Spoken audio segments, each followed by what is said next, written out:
మన పాయకరాపేట నియోజకవర్గ అభివృద్ధికే కాకుండా రాష్ట్రంలో ఆడపిల్లల రక్షణ విషయంలో కానీ, లా అండ్ ఆర్డర్ విషయంలో కానీ నాకు ఇచ్చిన బాధ్యతలన్నీ కూడా సక్రమంగా నిర్వర్తిస్తానని మీ అందరికీ కూడా మళ్ళీ మీ ఇంటి ఆడపడుచుగా నేను అందరికీ కూడా ప్రమాణం చేస్తున్నా.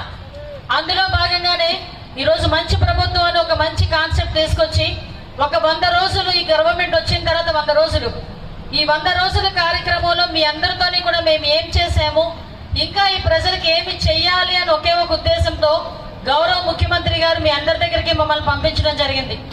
రాజకీయంగా ఉన్న మాకే కాదు, ఈరోజు అడ్మినిస్ట్రేషన్ లో ఉన్న స్పెషల్ ఆఫీసర్లను నియమించారు.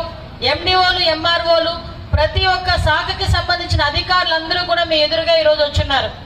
ఈరోజు ఈ కార్యక్రమానికి స్పెషల్ ఆఫీసర్గా వచ్చిన సుబ్బలక్ష్మి గారు కానీ, అదేవిధంగా మన ఎంఆర్ఓ గారు, ఎండిఓ గారు, అదేవిధంగా ఈ రోజు నాతో పాటు ఇక్కడికి వచ్చిన నాయకులు మా తోట నగేష్ గారు, అదేవిధంగా